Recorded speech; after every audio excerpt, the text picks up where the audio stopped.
les autres fii nag dafa bëri xeer de kenn mësul gis loolu waaw alors Noël ma qu'est-ce que ça te rappelle d'habitude papa qu'est-ce qu'il te donnait comme cadeau lu mu la daan jox lan ngay ban cadeau ngay gën a fàttaliku Barbie peut-être lan nga daan am comme cadeau ou ban cadeau nga dul mës a fàtte. vélo. ah. vélo waaw je crois que jëndaloon na ma benn vélo de loolu yàgg na bi ma am ay 5 ans. waaw 5 ans. jëndaloon na ma benn vélo bu mat sax. ah ouais. ma ko si lakkaloon waaw. dama lakkal sama papa. boo wër ci say bagage tase ak loo xamante ni temps bi nga nekkee xale nga ko amoon. bon yooyu d'habitude nag sama yaay moo koy denc. d'accord comprendre nga léegi nag damay jékki-jékki rek kii muy fuyee si ay bagages am yu yàgg rek génne ma ne ko yow mère fu dencee woon lii. parce que décembre comme Noël la souvenirs yëpp dafay nekk ay souvenirs u xale quoi. même boo nekkee mag et que tu vois les enfants qui sont contents de vivre Noël tu as très envie de delluwaat nekkaat xale quoi moo tax ñun ñëpp on a tendance à se rappeler de ces moments moo tax li ñu bëgg rek mooy ngeen bëggal xale yi bu baax ci Noël bi nga xam ne ni ci la ñu nekk alors on va faire un peu le tour de ce qui se passe actuellement sur internet avec Bijou application bu bees boobu bu découvrir ak yeneen yoo xamante ni actuellement ñu ngi def buzz sur internet. Donc l'application s'appelle Dubmash. Dubmash nag je viens de découvrir comment ça fonctionnait ah. essayé na ça fait une semaine que je l'ai téléchargé j'ai essayé. donc dafa am ay répliques de films yu ñu dugal ci biir ay sons yu ñu dugal ci biir léegi bu fekkee da nga choisir benn ci ñoom da ngay filmer sa bopp wax mais ce qui sort du nekk sa voix wu film bi lay nekk donc tu peux parler comme un monstre comme benn fantôme wala nga woy Céline Dion bu neex. mais yow la ñuy gis sa kanam tout le monde va croire que c'est toi. C'est toi qui parle voilà. ou qui chante.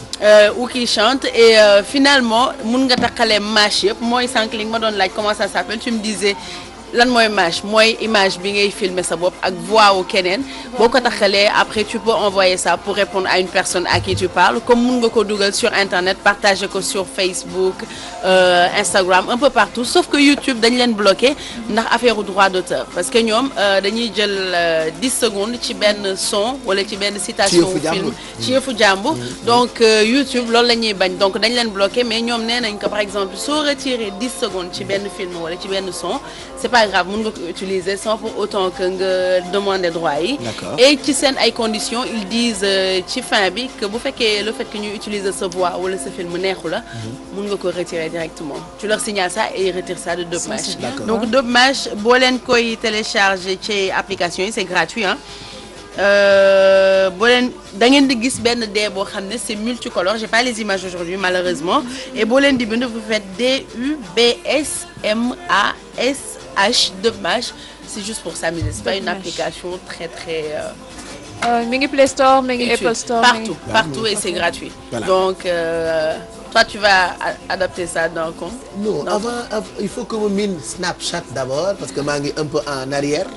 ñoom dañu nekk en avance donc bàyyi leen fi ma nekk gum quoi bàyyi ba sax maa ngi koy doon c'est vrai que Snapchat même bi ñu ko doon wax on se disait non ça sert à rien mais maintenant les gens sont accros. Après tout le monde est accro. D'habitude Facebook les sax maa ngi ciy doog a applications. dugg temps yi. Arrête. moo tax nga sant compte plein. Arrête. moo tax nga sant compte Allez plein. ak ban encore. Alors beneen bi nag Pape Cheikh il faudrait que ñu am image yi parce que il s'agit d'un benn américain bu ñu assassiné encore noir américain. Eric Garner moom nag policier yi ko assassiné woon au mois de juillet. bah non coupable lañ leen wax dernièrement et donc ça a créé benn genre tollé bu mag au niveau des États-Unis parce que biñ koy arrêté daf leen doon wax que bu leen ma laal bu leen ma touché parce que tout le temps vous me voyez là jaayuma drogue defuma dara mais il faut qu'à chaque fois que ngeen gis ma ngeen arrêté ma sonnal ma et tout donc bàyyi leen ma dem sama yoon policiers yi di koy arrêté il le faisait I can't breathe mënuma nooyi loolu la wax ba décédé. Oh là là. donc dañ ko xoj muy wax loolu di wax loolu ba décédé et finalement ça a touché tout le monde star yëpp dañu publier waat vidéo mu def le buzz ci internet il y a même des t-shirts yu ñu créé I can't breathe mënuma nooyi pour nit yi di ko jouer ay match de basket ku nekk manifestation bu am nga génne ko pour wane sa soutien et puis ñoom manifestation yi dañ koy def pour dire que une vie c'est une vie que mu nekk nit ku ñuul wala nit ku weex c'est le moment que mu am égalité au niveau des États-Unis que ce soit noir bu ñu rey wala blanc bu ñu rey jugement bi nekk pareil et même Barack Obama dafa déplorer le fait que ñu nekk policier bi il est non coupable alors que voilà il l'a tué nit ñi filmé ko benn nit la ñu jàpp ci arrestation boobu mooy ki filmé vidéo bi. voilà donc mu ngoog loolu. total juste ki filmé vidéo bi moom kese la ñu jàpp. oulala sinon y a pas d'autres personnes arrêtées. alors que c'est filmé nit yi gis nañu que mi ngi doon wax mënuma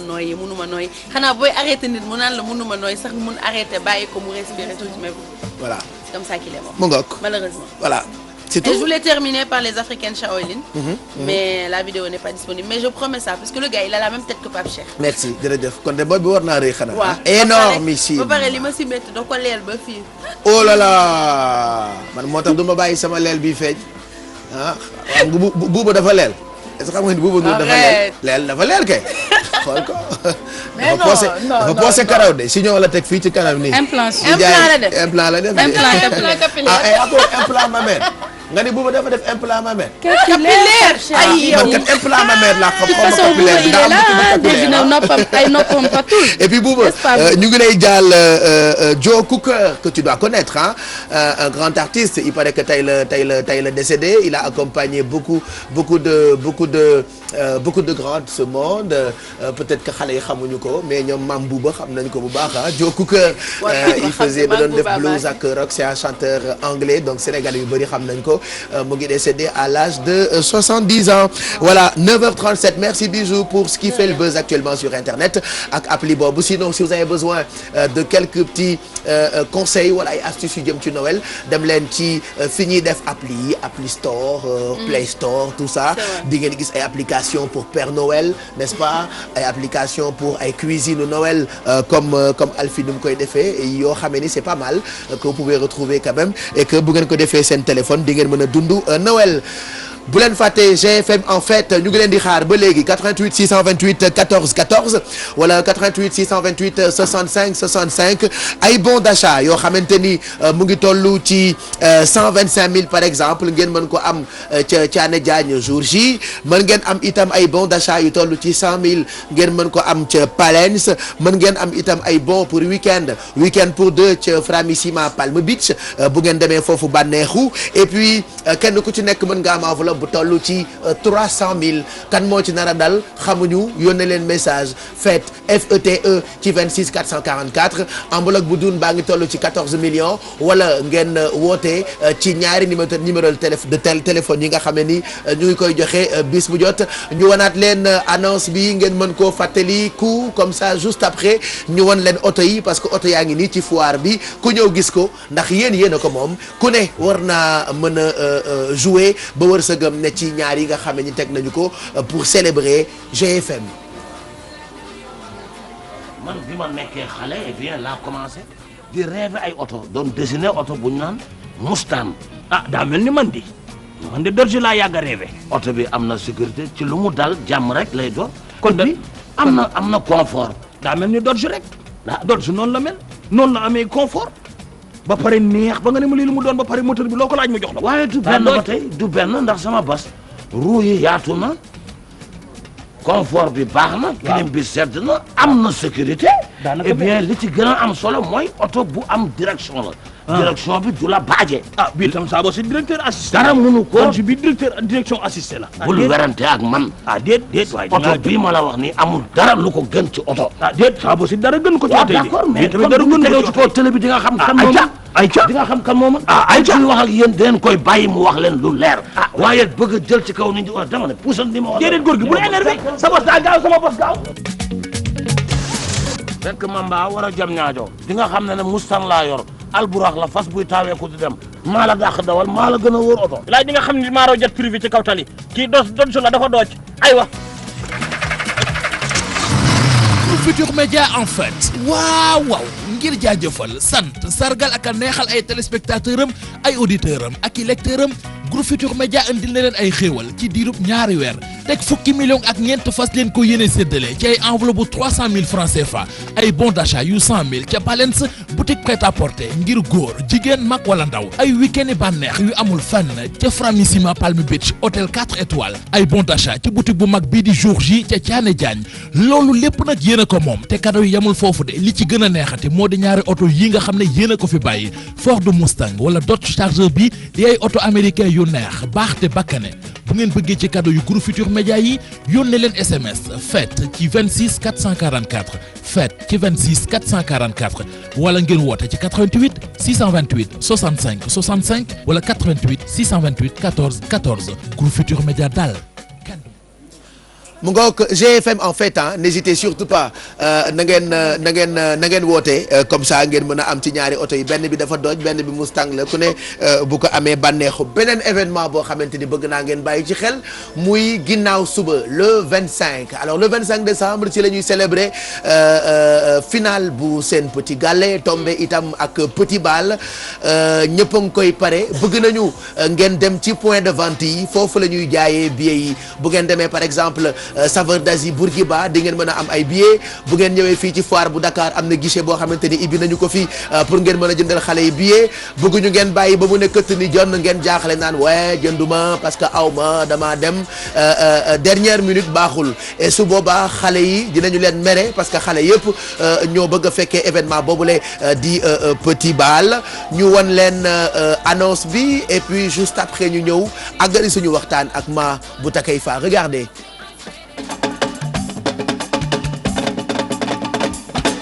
Les revoici avec le Petit Bal des enfants le 25 décembre 2014 sur l'esplanade du Grand Théâtre National de Dakar à partir de 16h. Espace bi la ñuy aménagé ba mu mel ni comme dans un rêve boo ko gisee da nga yaakaar ne lii gënt la ñu defal ko ba noppi lalal xale yi tapis rose waaw tapis rose xale yi sañse ba noppi di jaar ci tapis rose bi ñu leen di accueillir loolu dara fayu ko lu kenn mësul gis en première partie la grande finale bi Sen Petit Gallé kan moo ko nar a gagné diggante Aïcha Koné de Dakar Mohamed de Saint-Louis et Baye Assane de Thiès dafa nar a tàng jër. Petit Bal des enfants le 25 décembre à partir de 16h ci esplanade bu Grand Théâtre National de Dakar entrée 10 000 francs lay doon ba noppi ñu amee la sa cadeau Noël réservation ci 77 182 20 82 wala 33 867 90 76 point de vente yi am na Grand Théâtre National de Dakar am na tamit Saveur d'Asie. point de vente yaa ngoog kon ngeen dem wutil seen xale yi comme ça ngeen bëggal leen ba ñu kontaan mu ngoog et puis suba le 24 décembre inchallah ñu ngi joxante rendez-vous ca Grand Théâtre comme quoi décembre bu musul am la télévision Futurs Médias jagleel ay téléspectateurs am ki ne la mooy célébrer 40 ans de carrière xam naa ni yéen a ngi bëgg ci billet yi mais c'est dommage bi yëpp jeex na loolu moo tax suba guichet fermé rek lay doon teel a ñëw mën a teel koo fekkee ki ne la ak télévision Futurs Médias ñu ngi woote 18h ku mu fekkul Grand Théâtre gëm naa ni dina metti lool parce que dañu bëgg a teel a commencer événement boobule donc suba di ngeen ko mën a seetaan en direct ci télévision Futurs Médias en souhaitant bon anniversaire ñi nga xamante ni tey jii mooy seen bis bokk na ci Aji Penda Ba madame Ba ñu ngi koy souhaiter un bon anniversaire Aram Sarr itam ñu ngi koy bégee bu baax di ko ñaanal parce que moom tamit tey la anniversaire am et puis on n'oublie pas monsieur et madame Mbodj Niga Dia ak soxnaam Aji moom laay tuddee Gambienne bu mag bi Aji ku baax ma nga toog ak borom këram alors ñu ngi leen di nuyu bu baax Niga Dia il faut rappeler que moom mooy borom Solma habillé ma tey ji ci suba numéro téléphone beeg adresse am ak yëpp di ngeen ko gis ci suuf léegi bu ko defee ngeen mën ko contacter parce que ñun dañuy dox ci ñu tuddee consommer local on a des jeunes qui sont là qui ont du talent donc dañuy dox bu baax ci li ñu tuddee made in Sénégal donc Niga Dia ak Aji ñu ngi leen di ñaanal nice day ma fi mu tollu tembe pare ngeen pour bégal Sénégal tey ci ngoon en attendant sortie album bi nga xam ne prévoir ngeen ko en avril 2015 nee nga tey ci concert bi di ngeen joxe avant goût li ngeen nar en 2015 n'est-ce pas waaw noonu lay demee ñoom Jacques ñëpp pare nañ ñoom Cheikh parce que bon daaw joué woon nañ fii nii si foire bi et c'était bien et ba léegi sax juste ba léegi il y a des échos très positifs de cette soirée de cette soirée là et la demande a été très forte moo tax on a vraiment tenu à ñëwaat joué waat pour public sénégalais bon ñun kenn xam ngeen ne di ngeen concert rek. non ñoom dañoo am fit loola. bi. waaw sañ nañ ko toog di jouer rek mu neex ngeen dem nañ album bi yëpp benn instant. waaw suñu yaram mun na tàngaay boobu. ngeen def yëpp. waaw kon tey il faut nit ñi ñëw bu leen raté loolu. Inch'Allah surprise am na ci biir. voilà donc ce sera pour tout à l'heure di ngeen ko mën a seetaan en direct ci télévision Futur Média laataa ñoo jeexal balaa Alfie di pare suñu ay biscuits de Noël j'ai très envie de vous montrer vidéo bu bees bu Pape Birahim c'est vrai que découvrir nañu ko depuis dimanche ci télévision Futur Média une belle chanson d'amour que ñu leen di may comme ça ngeen mën cee bànneexu on vous montre juste un bout bu woy bi comme ça ngeen mën ci bég lool monsieur ak madame Mbodj tey ñoom laa jëlantee la ni nga jaa ak aji yéen rek laa ci bégal waaye fàttewuñu itam beneen aji boobu elle se reconnaîtra on t'embrasse très fort et puis on te félicite yàlla na la sëy bi jëkk man nag il faut que ma jot ci sama takku dënn bii lañ leen di may comme ça ngeen bégee ko ci yeewu leen bi tey ayca xanaa li la tubaab yi wax woy la wuy chavirer des cœurs chanson qui fait chavirer des cœurs ah c'est une belle chanson ah aussi nañu ko wax tëddee quand même ah Pape Birahim mi ni mu yàqoo moom xale bu jigéen bi xool na ko tuuti xale bu jigéen bi xool na ko barki dem buntu TFM ne ko yow ni nga caga ma ne ko li ko wax rëy na de mi way la mais nag cagawul parce que nee na takk leen non mais et puis way dafa neex donc ñu ngi koy may suñu xarit yëpp monsieur et madame Ba Aji Penda ak borom këram bon anniversaire à toi Aji ak Jules yéen ñaar lañu ko may Niga Dia ak Aji ñoom ñaar lañu ko may tey de diw nga leen góor bi diw boo xamante Bisu Ndiaye ak Ablaye Ndiaye ñoom ñaar lañu ko may waaw chéri yow nag kan ak kan lañ koy may yow sama yaay sa yaay maa wuy ma yow moom di ko may kii Aïdara ak Kouthia maa ak kan maa ak waxal rek s'il te plaît xaar rek yow yaa tudd maa Amina mi lu ko dal Amina bàyyi ba ñëw si moom kii ma ak moom ñoo bokk benn papa papaam sama papa la son père c'est mon père yow yaa tudd maa c'est vrai de son père c'est mon père on a le même père elle et moi donc j'ai le droit de demander à ma petite sœur ndax am nga ku lay bal bi jalaay ñeen de dama sonn ana ki fi ne waxal rek nag ñoo fi ne sama yaay laa yéen a ngi awante message Viber nag entre nous Facebook bi moom tak nga ko moom inbox bi mais yow Pape Cheikh yàkkan ku ñu koy may ku ma neex man j'en ai plusieurs Bouba mu yónni de du dara yàlla bi mu ne ku bëgg bàyyi Cheikh ñi yëkkati seen loxo bëri donc du coup maa ngi leen koy may ñoom Bouba moo ma yónni ci yow nee na ma laaj ko Pape Cheikh moom waaw mooy li ma la tontu mais yàlla ne ku ko bëgg Bouba yàkkan ñëpp a yëkkati Bouba yàkkan la Bouba ak sama yaay kooku la loolu de dama ko wax ci télé woy wuy këpp gaal kenn du ko woy ci tefes je n'ose pas voilà Pape Cheikh donc et puis Efat Ndiaye tam ñu ngi koy nuyu Efat Ndiaye moom elle nous regarde tout le temps inconditionnel yeewu leen la et puis am na ay vacancières yu ñu seet si woon démb jógee alors c'était maman Rose Diouf nga xam ne bi ma leen gisee Nice Pape Cheikh dañu tëb daw sama kaw jàpp ma ça m'a tellement fait plaisir que mënuma sax woon wax donc merci beaucoup billahi maman Rose Diouf elle est gentille elle est en vacances avec ses filles Aïssatou Fadjima et Ami Balde donc passez de très très bonnes vacances au Sénégal profitez du soleil et de tout ce qui s'en voilà et c'est dommage que duñu mën a xaar Mamadou Mouhamed Ndiaye parce que duñu mën a xaabaabal 10 heures c'est dans quelques minutes ñu war a àndandoo ak rédaction bi pour li nga xamee ni moo di revue de presse bi normalement bi ñu xëyee am ngeen une quotidien yëpp waaye itam saa yu ñu bëgg a tàggoo rek Mamadou Mouhamed Ndiaye moo ñuy jox li nga xamee ni moo di xóotal gi ci yéenekaay yi fàttali leen programme mu tey bi comme bis bu jot ñu ngi ñëw nag ak suñu kaar wàcc kaaru Mia mooy bëgg a ñëw kaar boobule bokk na ci ñi leen di bégal Adja Degen Chimère Babou sama yaayu bopp moom bu toogee àndandoo ak xale yooyu le ci li nga xamee ni moo di wareef mami moom nag mooy Winnie Mandela Alfie suñu ay biscuits pare na waaw et puis ça sent bon regardez tiens ma voilà bilaay Alfie yaa saf loxo nag Alfie bong bong sax da nga koy defar mu neex ndeysaan biscuit sax da nga koy defar mu neex merci Alfie voilà Mamadou Mouhamed Ndiaye la ñuy àndal léegi nii ci revue de presse bi il est déjà sur place moom nag kër gu mag dañu koy fekk ca Almadi bu ko defee mu xóotal ci yéenekaay yi Mahmoud jërëjëf Pape ay ca kon jàppandoo la